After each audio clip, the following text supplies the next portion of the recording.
اب کیا کرنا چاہیے اے مشرقی اقوام؟ یہ علامہ اقبال کی ایک بہت اہم فارسی مثنوی ہے۔ یہ ان کی آخری کتابوں میں سے ہے جو 1936 میں شائع ہوئی۔ یہ کتاب اقبال کے پورے پیغام کا خلاصہ بھی کہلاتی ہے۔ اگر کوئی شخص اقبال کی ساری شاعری نہ پڑھ سکے تو صرف یہ مثنوی پڑھ لے کافی ہے۔ پس منظر: علامہ اقبال نے یہ مثنوی اپنے افغانستان کے سفر 1933 کی یادگار کے طور پہ لکھی۔ اس میں 2 حصے ہیں، ایک مسافر اور دوسرا پس چہ بیات کرد۔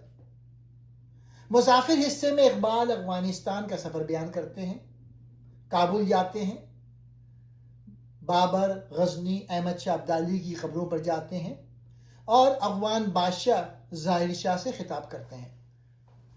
مرکزی پیغام کیا ہے؟ اقبال کہتے ہیں کہ مغرب یعنی فرنگ نے دنیا کو مادیت یعنی مٹریلزم اور استحصال سے بھر دیا ہے۔ مشرق کی اقوام، خاص طور پہ مسلمان، غلامی، انتشار اور کمزوری کا شکار ہو گئے ہیں۔ اب سوال یہ ہے، پس چہ بیات کرد یعنی اب کیا کرنا چاہیے؟ اقبال کا جواب بہت واضح ہے۔ پہلا، خودی کو پہچانو اور مضبوط کرو، اپنی اندرونی طاقت جگانا، غلامی کی ذہنیت چھوڑنا۔ دوسرا، توحید اور اسلام کی روح، لا الہ الا اللہ پر یقین رکھو، یہ صرف کلمہ نہیں، زندگی کا طریقہ ہے۔ تیسرا، فقر، اسلامی فقر یعنی اللہ پر بھروسہ، سادگی لیکن کمزوری نہیں۔ یہ فقر مومن کو طاقتور بناتا ہے، دنیا کو ہلا دیتا ہے۔ چوتھا، مادیت سے بچو، مغرب کی سیاست سے ہوشیار رہو جو مشرق کو لوٹ رہی ہے۔ پانچواں، اتحاد کرو، مسلمانوں اور مشرقی اقوام میں پھوٹ ختم کرو، ایک دوسرے سے لڑنا بند کرو۔ اقبال کہتے ہیں کہ مشرق کے پرانے روشن دان واپس لا سکتے ہیں اگر ہم اپنی روحانی طاقت کو دوبارہ اجاگر کریں۔ مغرب کی تقلید نہ کرو بلکہ اسلام کی روشنی میں نئی دنیا بناؤ۔ یہ مثنوی اقبال کا دل ہے، یہ صرف شاعری نہیں، ایک انقلاب کا منشور ہے۔ ملت کو، لوگوں کو جاگنے، خودی پیدا کرنے اور اسلام کی اصل روح کو سمجھنے کی دعوت دیتی ہے۔ کتاب کی پہلی نظم، کتاب پڑھنے والے کے نام۔ یہ دراصل ایک ایسی پکار ہے جو براہ راست قاری کے دل پر دستک دیتی ہے۔ اس میں اقبال اپنی شاعری کا مقصد اور اس کتاب کو لکھنے کی وجہ بیان کرتے ہیں۔ اس دیباچے کو سمجھنے کے لیے کتاب کے نام پر غور کرنا ضروری ہے۔ پھر اب کیا کرنا چاہیے؟ اقبال یہ سوال اقوام شرق یعنی مشرق کی قوموں کے سامنے رکھتے ہیں جو اس وقت ذہنی غلامی کا شکار تھیں۔ یہ نظم اس بڑے سوال کا پیش خیمہ ہے۔ سوز دروں اور تڑپ، اقبال قاری کو بتاتے ہیں کہ یہ کلام محض شاعری نہیں ہے، درد دل۔ اقبال کہتے ہیں کہ میرے سینے میں ایک ایسی آگ سوز ہے جو مجھے خاموش نہیں رہنے دیتی۔ وہ اپنے کلام کو ایک فریاد قرار دیتے ہیں، بیداری کا پیغام۔ وہ قاری سے مخاطب ہو کر کہتے ہیں کہ اگر تمہارے اندر زندگی کی تڑپ باقی ہے تو یہ کتاب تمہارے لیے مشعل راہ ثابت ہوگی۔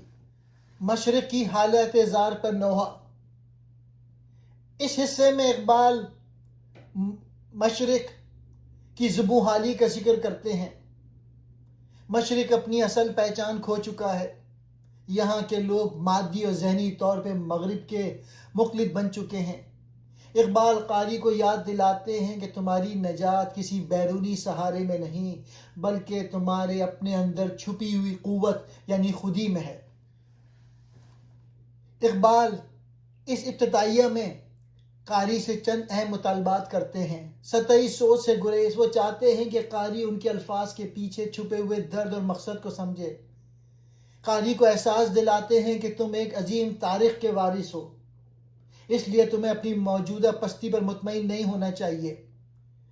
پھر وہ امید کا دامن، کہتے ہیں حالات چاہے کتنے ہی تاریک کیوں نہ ہوں، اقبال مایوسی کو کفر قرار دیتے ہیں اور قاری کو ایک نئی صبح کی امید دلاتے ہیں۔ دوسری نظم ہے تمہید کی۔ اس حصے میں اقبال کائنات کے بدلتے ہوئے حالات اور انسانی تاریخ کے ایک نازک موڑ کا ذکر کرتے ہیں۔ وہ بتاتے ہیں کہ مادی ترقی نے انسان کو سہولتیں تو دیں مگر اس کا سکون اور اس کی روح چھین لی ہے۔ اقبال تمہید میں دو بڑی طاقتوں مشرق و مغرب کے درمیان تضاد کو بیان کرتے ہیں۔ مغرب کی مادہ پرستی۔ مغرب نے سائنس اور ٹیکنالوجی میں ترقی تو کر لی لیکن وہ انسانیت کو کوئی اعلیٰ نصب العین یعنی پرپز نہ دے سکا۔ وہاں کی تہذیب صرف پیٹ بھرنے اور زمین پر قبضے کے پیچھے بھاگ رہی ہے۔ مشرق کی بے حسی۔ مشرق خصوصاً ملت کے ممالک اپنی عظیم روحانی روایت کو بھول کر احساس کمتری کا شکار ہو گئے ہیں اور مغرب کی اندھی تقلید کر رہے ہیں۔ اقبال یہاں ایک ڈاکٹر کی طرح بات کرتے ہیں۔ وہ کہتے ہیں ان کا دل ان اقوام کی حالت دیکھ کر تڑپ رہا ہے۔ وہ اپنی شاعری کو نغمہ نہیں بلکہ ایک سور کہتے ہیں جو سوئی ہوئی روحوں کو بیدار کرنے کے لیے ہے۔ وہ واضح کرتے ہیں کہ ان کی فکر کا مرکز کوئی خاص جغرافیائی علاقہ نہیں بلکہ پوری انسانیت ہے جس کی نجات کے لیے وہ تڑپ رہے ہیں۔ اقبال تمہید کے ذریعے تین بنیادی باتیں سمجھاتے ہیں۔ پہلی، خود شناسی۔ جب تک ہم اپنی کمزوریوں کو نہیں پہچانیں گے ہم علاج نہیں کر سکتے۔ دوسرا، فرسودہ نظام کا انکار۔ ہم ان پرانے اور ظالمانہ عالمی نظاموں سے نجات حاصل کرنی ہے جو انسان کو انسان کا غلام بناتے ہیں۔ تیسرا، ہمیں اپنے اسلاف کی ان اقدار کو دوبارہ زندہ کرنا ہے جو ہمیں جرأت اور خودداری سکھاتے تھے۔ اقبال کی تمہید دراصل اس آپریشن سے پہلے کی تیاری ہے جو وہ اپنی کتاب کے ذریعے مشرق کے بیمار ذہنوں پہ کرنا چاہتے ہیں۔ وہ ہمیں بتاتے ہیں کہ پرانی دنیا مر رہی ہے اور ایک نئی دنیا کی تخلیق کے لیے ہمیں اپنے اندر انقلابی تبدیلی لانی ہوگی۔ تیسری نظم، دنیا کو روشن کرنے والے سورج سے خطاب، ایک نہایت خوبصورت اور علامتی نظم ہے۔ اس میں اقبال سورج کو ایک گواہ کے طور پہ پیش کرتے ہیں اور اس سے کائنات کے احوال پر گفتگو کرتے ہیں۔ سورج بطور آفاقی گواہ۔ اقبال سورج کو مہر عالم تاب کہہ کر مخاطب کرتے ہیں کیونکہ سورج پوری دنیا کو دیکھتا ہے۔ وہ اسے ایک ایسے مسافر کے طور پہ دیکھتے ہیں جو صدیوں سے مشرق و مغرب کے عروج و زوال کا مشاہدہ کر رہا ہے۔ اقبال سورج سے پوچھتے ہیں کہ کیا اس نے اپنی طویل مسافت میں کوئی ایسی قوم دیکھی جو اپنی خودی سے واقف ہو۔ وہ سورج کو اپنی فریاد سناتے ہیں کیونکہ سورج کائنات کے حقائق کا سب سے بڑا گواہ ہے۔ مشرق کا ماتم اور مغرب کا زوال۔ اس خطاب میں اقبال سورج کے سامنے دنیا کا نقشہ رکھتے ہیں۔ مشرق کی تاریکی۔ اقبال افسوس کرتے ہیں کہ جس مشرق سے سورج طلوع ہوتا ہے وہ خود اندھیروں یعنی غلامی اور بے حسی میں ڈوبا ہوا ہے۔ مشرق کے پاس اب وہ اندرونی روشنی نہیں رہی جو کبھی اس کی پہچان تھی۔ مغرب کی بے روحی۔ سورج جہاں غروب ہوتا ہے یعنی مغرب، وہاں مادی روشنی تو بہت ہے لیکن روح تاریک ہے۔ وہاں کی تہذیب انسانیت کے بجائے مادیت کی پوجا کر رہی ہے۔ حرکت اور تپش کا پیغام۔ سورج اقبال کے نزدیک مسلسل حرکت اور تپش کی علامت ہے۔ وہ کہتے ہیں کہ اے سورج، تو ہر روز نکل کر ہمیں پیغام دیتا ہے کہ زندگی کا نام ہے حرکت، جو رک گیا وہ مٹ گیا۔ اقبال چاہتے ہیں کہ مشرق کی اقوام کے اندر بھی وہی تپش پیدا ہو جائے جو سورج کے اندر ہے تاکہ وہ غلامی کی برف کو پگھلا سکیں۔ فطرت سے سبق سیکھیں۔ جس طرح سورج اپنے وقت اور کام کا پابند ہے، انسان کو بھی کائنات کے اس عظیم نظم و ضبط کا حصہ بننا چاہیے۔ اندرونی روشنی کی تلاش۔ بیرونی سورج صرف دن روشن کرتا ہے لیکن انسان کو اپنے اندر کے سورج یعنی خودی کو روشن کرنا چاہیے جو کبھی غروب نہ ہو۔ غلامی کی رات کا خاتمہ۔ اقبال امید ظاہر کرتے ہیں کہ جس طرح سورج رات کے بعد لازمی نکلتا ہے اسی طرح مشرق کی غلامی کی رات بھی ختم ہوگی بشرط یہ کہ مشرق والے بیدار ہو جائیں۔ چوتھا حصہ، حکمت کلیمی، یہ حصہ حضرت موسیٰ علیہ السلام کی حکمت اور ان کی سیرت پر مبنی ہے۔ اقبال یہاں حکمت کلیمی یعنی موسیٰ علیہ السلام کی حکمت کو بیان کرتے ہیں، جو توحید، ظلم کی مخالفت، فرعونیت کے خلاف بغاوت اور خودی انسانی عزت و وقار کی بنیاد پر قائم ہے۔ اس حصے میں اقبال مشرقی اقوام کو یہ پیغام دیتے ہیں کہ حقیقی قیادت وہ ہے جو اللہ کے حکم کی پیروی کرے، نہ کہ طاقت اور ظالموں کی۔ اقبال یہاں حضرت موسیٰ علیہ السلام کی زندگی کو مثال بنا کر بتاتے ہیں، ظلم کے خلاف کھڑا ہونا، حق کی بات کرنا اور عملی جدوجہد کرنا ہی اصل حکمت ہے۔ حضرت موسیٰ علیہ السلام نے فرعون جیسے ظالم حکمران کے سامنے سچ کہا، کسی سے ڈرے نہیں۔ سچ کے لیے کھڑا ہونا ہی اصل ایمان ہے۔ عمل اور جدوجہد، موسیٰ علیہ السلام صرف بات نہیں کرتے تھے، عمل بھی کرتے تھے۔ اپنی قوم کو غلامی سے نکالا۔ صرف دعا کافی نہیں، عمل بھی ضروری ہے۔ ظلم کے خلاف مزاحمت، فرعون ظلم، تکبر اور طاقت کی علامت ہے۔ موسیٰ علیہ السلام انصاف اور سچ کی علامت ہیں۔ ہر دور میں فرعون ہوتا ہے اور تمہیں موسیٰ بننا ہے۔ خودی کی بیداری، موسیٰ علیہ السلام نے اپنی قوم میں خودی جگائی، انہیں احساس دلایا کہ وہ غلام نہیں ہے۔ جب قوم اپنی طاقت پہچان لے تو وہ بدل جاتی ہے۔ اللہ پر یقین، موسیٰ علیہ السلام کا سب سے بڑا ہتھیار ایمان تھا، اللہ پر مکمل بھروسہ۔ اقبال کا پیغام ہے، ایمان پلس عمل از اکول ٹو کامیابی۔ اقبال کہتے ہیں موسیٰ کی طرح بنو، بہادر، باعمل اور حق کے لیے کھڑے ہونے والا۔ اب آتے ہیں پانچویں نظم، حکمت فرعون۔ حکمت فرعون کیا ہے؟ فرعون سے مراد ظالم بادشاہ۔ حکمت فرعون سے مراد وہ سوچ اور طریقہ جو ظلم، غرور اور طاقت کے استعمال پر مبنی ہو، یعنی ایسی ذہنیت جو خود کو سب سے بڑا سمجھے اور دوسروں کو دبائے۔ اقبال یہاں خبردار کرتے ہیں، فرعونی سوچ انسان اور قوم کو تباہ کر دیتی ہے۔ غرور اور تکبر، فرعون خود کو خدا سمجھتا تھا، اسے اپنی طاقت پر گھمنڈ تھا۔ تکبر انسان کو اندھا کر دیتا ہے۔ طاقت کا غلط استعمال، فرعون اپنی طاقت سے لوگوں کو دباتا تھا، انصاف کے بجائے ظلم کرتا تھا۔ طاقت اگر غلط استعمال ہو تو وہ تباہی لاتی ہے۔ سچ سے انکار، فرعون نے حضرت موسیٰ علیہ السلام کی بات نہیں مانی، سچ کو جانتے ہوئے بھی انکار کیا۔ اقبال کہتے ہیں سچ کو نہ ماننا سب سے بڑی گمراہی ہے۔ لوگوں کو غلام بنانا، فرعون لوگوں کو کمزور اور تابع رکھتا تھا تاکہ اس کی حکومت قائم رہے۔ مطلب یہ ہے کہ ظالم نظام ہمیشہ عوام کو دبائے رکھتا ہے۔ انجام، آخرکار فرعون تباہ ہو گیا، اس کی طاقت اسے بچا نہ سکی۔ اقبال کا پیغام ہے، ظلم اور غرور کا انجام ہمیشہ برا ہوتا ہے۔ اقبال یہاں دو راستے دکھاتے ہیں، حکمت کلیمی ورسس حکمت فرعونی۔ حکمت کلیمی حق، سچ اور انصاف پہ ہے، حکمت فرعونی ظلم، جھوٹ اور تکبر پہ۔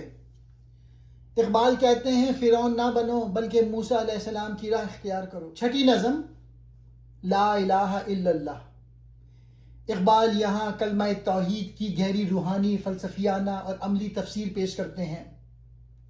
یہ فرعونی حکمت، مغرب کی مادہ پسندی، دھوکے والی اور روح کو تباہ کرنے والی حکمت کا براہ راست جواب ہے۔ اقبال کہتے ہیں کہ فرعون کی حکمت روح کو کمزور کرتی ہے، جبکہ لا الہ الا اللہ انسان کی خودی کو طاقت بخشتی ہے، اسے آزاد کرتی ہے اور کائنات پر کنٹرول دیتی ہے۔ اقبال کہتے ہیں کہ لا الہ الا اللہ کا مطلب صرف زبان سے خدا کا اقرار کرنا نہیں ہے، بلکہ اس کا مطلب کائنات کی ہر اس طاقت کا انکار کرنا ہے جو انسان کو غلام بنانا چاہتی ہے۔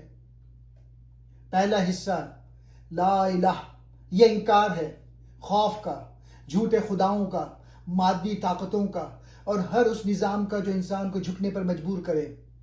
دوسرا حصہ الا اللہ، یہ اقرار ہے صرف ایک اللہ کی حاکمیت کا جو انسان کو تمام دنیاوی زنجیروں سے آزاد کر دیتا ہے۔ لا الہ ایک ضرب کی مانند اقبال اس نظم میں سمجھاتے ہیں کہ جب مومن کے دل میں لا الہ کی حقیقت اترتی ہے تو وہ ایک ضرب بن جاتی ہے. یہ ضرب وقت کے فرعونوں، نمرودوں اور مادی بتوں کو پاش پاش کر دیتی ہے. اقبال کے نزدیک جدید دور کے بت وطنیت، نسل پرستی اور مادہ پرستی ہے، جنہیں صرف توحید کے ذریعے ہی ختم کیا جا سکتا ہے. اقبال کے فلسفے میں خودی کی تربیت کا آخری مقام توحید ہے. جب انسان اللہ کے سوا کسی کے سامنے نہیں جھکتا تو اس کی خودی اتنی مضبوط ہو جاتی ہے کہ وہ تقدیر بدلنے کی قوت حاصل کر لیتا ہے. اگر انسان کے اندر سے لا الہ کا نور نکل جائے تو وہ مادی اسباب کا بندہ بن کر رہ جاتا ہے. سیاسی اور سماجی پہلو. غلامی کا خاتمہ. وہ قومیں جو اللہ کو چھوڑ کر مادی قوتوں سے ڈرتی ہیں وہ ہمیشہ غلام رہتی ہیں. مساوات. توحید کا مطلب یہ ہے کہ تمام انسان برابر ہیں کیونکہ سب کا رب ایک ہے. کوئی انسان دوسرے کا خدا یا آقا نہیں بن سکتا. خوف خدا. جب دل میں خدا کا خوف آ جاتا ہے تو دنیا کے تمام خوف، رزق کا خوف، موت کا خوف باہر نکل جاتے ہیں. لا الہ صرف ایک عقیدہ نہیں بلکہ ایک سیاسی اور معاشی آزادی کا چارٹر ہے. یہ انسان کو نفسیاتی طور پہ اتنا بلند کر دیتا ہے کہ وہ کسی بھی سپر پاور کے سامنے جھکنے سے انکار کر دیتا ہے. 7ویں نظم فقر.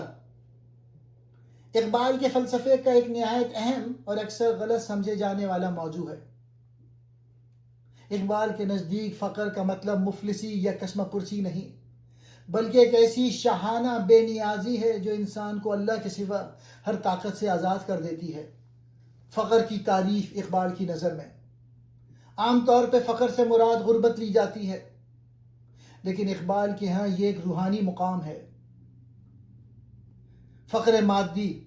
یہ وہ حالت ہے جس میں انسان دوسروں کا محتاج ہوتا ہے. اقبال اس کی مذمت کرتے ہیں.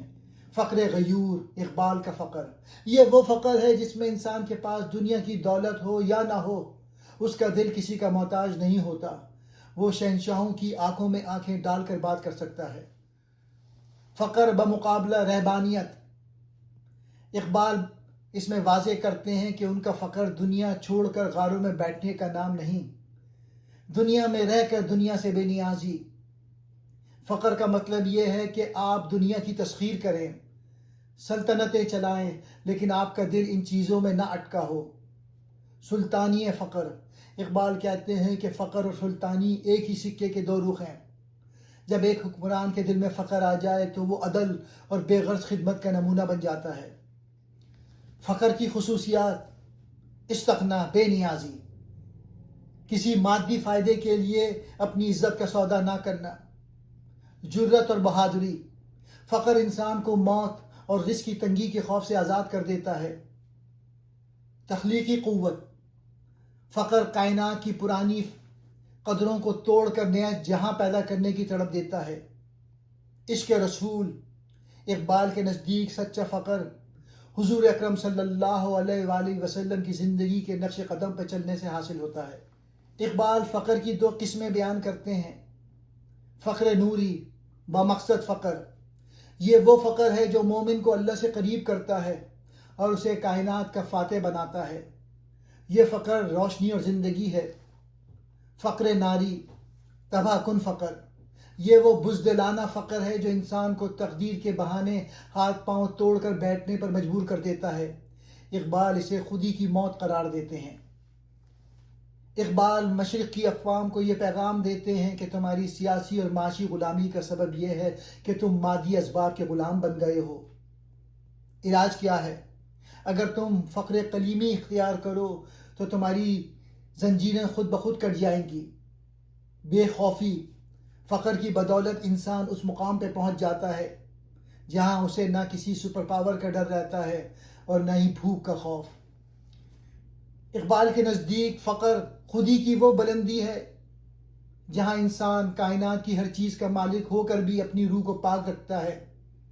یہ فقیری دراصل بادشاہی سے بڑی چیز ہے. جیسے کہ اقبال نے اپنے ایک مشہور شعر میں کہا، دارا و سکندر سے وہ مرد فقیر اولا ہو جس کی فقیری میں بوئے اسد اللہ. 8ویں نظم مرد حر یعنی آزاد مرد، یہ اس کتاب کی سب سے انقلابی نظم ہے. اقبال نے یہاں ایک ایسے انسان کا نقشہ کھینچا ہے جس نے اپنی خودی کو پہچان لیا ہے اور جو کائنات کی کسی بھی باطل طاقت کا ذہنی یا جسمانی غلام نہیں ہے۔ مرد حر کون ہے؟ اقبال کے نزدیک حر یعنی آزاد وہ شخص نہیں جو صرف جسمانی طور پہ قید سے باہر ہو، بلکہ وہ ہے جس کی روح اور سوچ آزاد ہو۔ وہ کسی روایات کا اندھا مخلص نہیں ہوتا، وہ زمانے کے فیشن یا وقت کی مصلحتوں کے پیچھے نہیں چلتا، بلکہ اپنے ضمیر اور اللہ کے احکامات کے مطابق زندگی گزارتا ہے۔ مرد حر کی صفات۔ اقبال نے اس نظم میں مرد حر کی کئی خصوصیات بیان کی ہیں۔ بے نیازی، انڈیپینڈنس، وہ رزق، عہدے یا شہرت کے لیے کسی کے سامنے ہاتھ نہیں پھیلاتا، اس کا فقر اسے بادشاہوں سے بے نیاز کر دیتا ہے۔ حق گوئی، ٹروتھفلنس، وہ مصلحت پسندی کا شکار نہیں ہوتا، جو سچ ہے وہ کہتا ہے چاہے اس کی قیمت کچھ بھی ہو۔ خوف سے پاک، مرد حر کے دل میں صرف اللہ کا خوف ہوتا ہے، اس لیے وہ موت یا دشمن کی طاقت سے نہیں ڈرتا۔ تخلیقی عمل، وہ لکیر کا فقیر نہیں ہوتا بلکہ اپنی دنیا آپ پیدا کرتا ہے۔ غلامی بمقابلہ حریت، اقبال اس نظم میں غلام اور آزاد مرد کے درمیان فرق واضح کرتے ہیں۔ سوچ، جو غلام لوگ ہوتے ہیں دوسروں کے خیالات کے قیدی ہوتے ہیں، اور جو آزاد ہوتے ہیں اپنی بصیرت اور وحی الہی سے روشنی لیتا ہے۔ عمل، غلام جو ہوتا ہے حکم کا انتظار کرتا ہے اور بزدلی دکھاتا ہے، جو آزاد ہوتا ہے جرأت مندانہ فیصلے کرتا ہے اور عمل میں پہل کرتا ہے۔ زندگی کا مقصد، غلام صرف پیٹ بھرنا اور بقا کی جنگ، جو آزاد ہوتا ہے وہ حق کی سربلندی اور خودی کی تربیت کرتا ہے۔ تقدیر، جو غلام ہوتا ہے وہ تقدیر کا بہانہ بنا کر ہاتھ پاؤں چھوڑ دیتا ہے، جو آزاد ہوتا ہے اپنی تدبیر سے تقدیر بدلنے کی کوشش کرتا ہے۔ مرد حر کا سماجی کردار۔ اقبال کہتے ہیں جب کسی قوم میں مرد حر پیدا ہوتے ہیں تو وہ پوری قوم کی تقدیر بدل دیتے ہیں۔ وہ سوئی ہوئی قوموں کو بیدار کرتے ہیں، وہ ظلم کے نظام یعنی حکمت فرعونی کے خلاف دیوار بن کر کھڑے ہو جاتے ہیں۔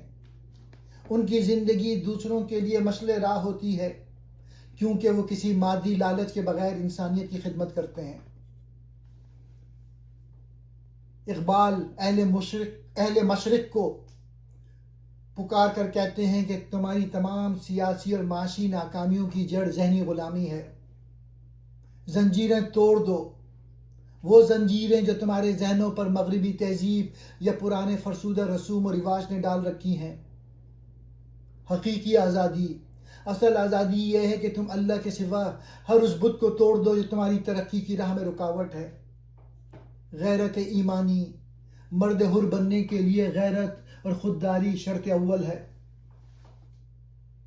اقبال کے نزدیک مرد حر دراصل مرد مومن کی وہ شکل ہے جو سیاسی اور سماجی میدان میں حق کا علمبردار بن کر ابھرتی ہے۔ یہ وہ انسان ہے جو کائنات کی تسخیر تو کرتا ہے مگر خود اپنی خواہشات کا غلام نہیں بنتا۔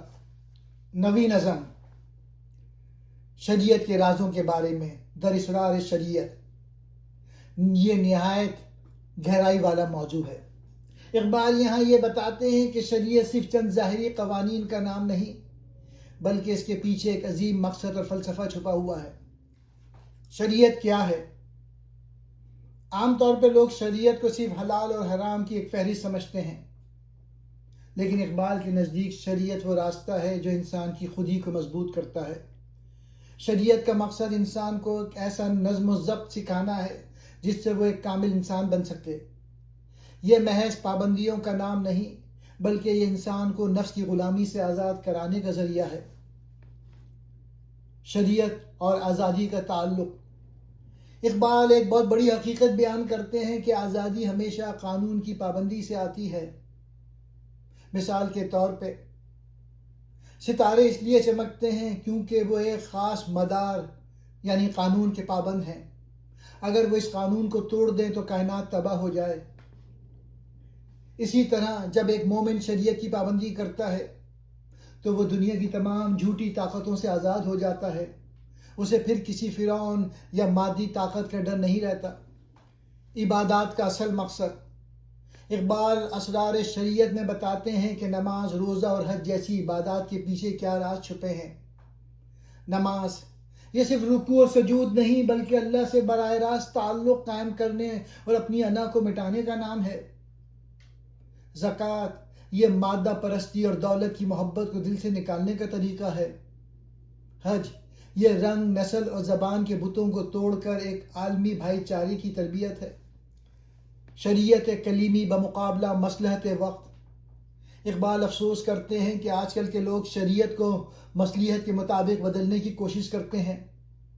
وہ کہتے ہیں کہ شریعت وہی ہے جو باطل کے سامنے کھڑا ہونا سکھائے. اگر شریعت آپ کے اندر جرت اور غیرت پیدا نہیں کر رہی تو اس کا مطلب ہے کہ آپ نے اس کی روح کو نہیں سمجھا. اقبال مشرق کی اقوام کو یہ سمجھانا چاہتے ہیں کہ ظاہریت سے بچیں، صرف رسم و رواج کو شریعت نہ سمجھیں بلکہ اس کے مقاصد کو سمجھیں. قوت عمل. شریعت ہمیں عمل کی دعوت دیتی ہے، سستی اور کاہلی کی نہیں. عشق الہی. جب شریعت پر عمل عشق کے ساتھ کیا جاتا ہے تو وہ بوجھ نہیں لگتا بلکہ لذت بن جاتا ہے.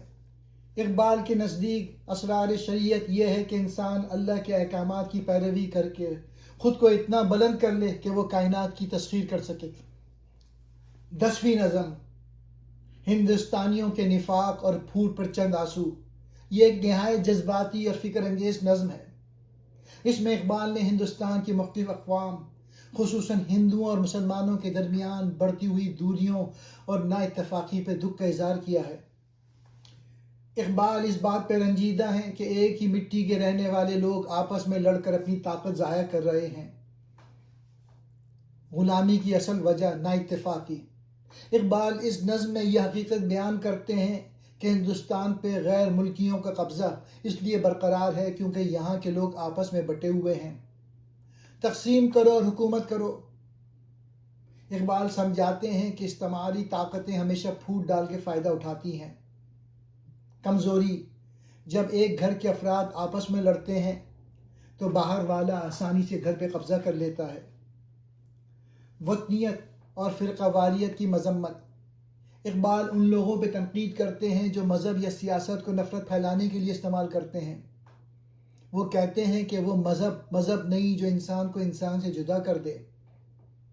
انہوں نے ہندوستان کے لوگوں کو خبردار کیا کہ تمہاری یہ آپس کی جو نفرت ہے تمہیں ہمیشہ کے لیے دوسروں کا غلام بنا دے گی. اس نظم کے ذریعے اقبال نے چند اہم نصیحتیں کی. بیداری. ہندوستانیوں کو یہ سمجھنا چاہیے کہ ان کی لڑائی صرف دشمن کو فائدہ پہنچا رہی ہے. انسانیت کا احترام. سیاسی اختلافات کے باوجود انسانیت اور ایک دوسرے کے حقوق کا احترام ضروری ہے. تاریخ سے سبق. تاریخ گواہ ہے کہ جب بھی کوئی قوم آپس میں لڑی وہ صفحہ ہستی سے مٹ گئی یا غلام بنا لی گئی. 11ویں نظم. سیاست حاضرہ یعنی موجودہ دور کی سیاست. یہ دراصل مغربی سیاسی نظام کا ایک گہرا علمی اور تنقیدی جائزہ ہے. اقبال اس حصے میں بتاتے ہیں کہ دور حاضر کی سیاست کس طرح انسانیت کے لیے زہر بن چکی ہے. اقبال کے نزدیک موجودہ دور کی سیاست، خصوصی مغربی جمہوریت اور استعمار، اخلاقیات سے خالی ہے. وہ اسے دین سے جدا سیاست قرار دیتے ہیں. اقبال کہتے ہیں کہ جب سیاست سے دین یعنی اخلاق اور خوف خدا نکل جائے تو وہ چنگیزی بن جاتی ہے. موجودہ سیاست کا مقصد خدمت خلق نہیں بلکہ کمزور قوموں پر قبضہ کرنا اور ان کے وسائل کو لوٹنا ہے. سیاست اور شریعت کا ربط. آپ نے اسرار شریعت کے تناظر میں پوچھا ہے تو اقبال یہاں ایک بہت بڑا نقطہ بیان کرتے ہیں. شریعت میں سیاست کا مقصد عدل قائم کرنا. حاکم خود کو اللہ کے سامنے جواب دہ سمجھتا ہے. موجودہ سیاست میں حاکم صرف اپنے مفاد یا اپنی پارٹی کے مفاد کا بندہ ہوتا ہے. یہاں حق اس کا ہوتا ہے جو طاقتور ہو. اقبال کے نزدیک شریعت کے اسرار میں سے ایک راز یہ ہے کہ سیاست کو دین کے تابع ہونا چاہیے۔ اگر سیاست آزاد ہو جائے تو وہ فرعونیت بن جاتی ہے۔ مغربی سیاست پر تنقید۔ اقبال اس نظم میں مغرب کے سیاسی نظام کے بارے میں چند سخت حقائق بیان کرتے ہیں۔ ظاہری چمک دمک۔ مغربی سیاست بظاہر آزادی اور مساوات کا نعرہ لگاتی ہے، لیکن حقیقت میں یہ سرمایہ داروں اور ظالموں کا اعلی کار ہے۔ بندوں کو گننا۔ اقبال کا مشہور نظریہ یہ ہے کہ موجودہ جمہوریت میں بندوں کو گنا جاتا ہے، تولا نہیں جاتا۔ یعنی یہاں صرف اکثریت کی بات مانی جاتی ہے، چاہے وہ غلط ہی کیوں نہ ہو۔ پہلا نقطہ، بے دینی۔ موجودہ سیاست کا خدا سے کوئی تعلق نہیں، یہ صرف مادی نفع پر مبنی ہے۔ مکر و فریب۔ سیاست اب صرف چال بازی اور دھوکہ دہی کا نام بن کر رہ گئی۔ غلامی کی نئی شکلیں۔ جدید سیاست اقوام کو آزاد کرنے کے بجائے انہیں معاشی اور ذہنی طور پہ غلام بناتی ہیں۔ حل، سیاست کو دوبارہ حکمت کلیمی اور شریعت کے سانچے میں ڈھالنا ضروری ہے۔ اقبال مشرق کے نوجوانوں اور سیاستدانوں کو یہ نصیحت کرتے ہیں کہ مغربی تقلید سے بچیں۔ مغرب کا سیاسی نظام مشرق کے مسائل کا حل نہیں ہے، کیونکہ اس کی بنیاد ہی مادہ پرستی پہ ہے۔ روحانی سیاست، ایسی سیاست اپنائیں جس میں غریب کا حق محفوظ ہو اور جس میں اللہ کا خوف موجود ہو۔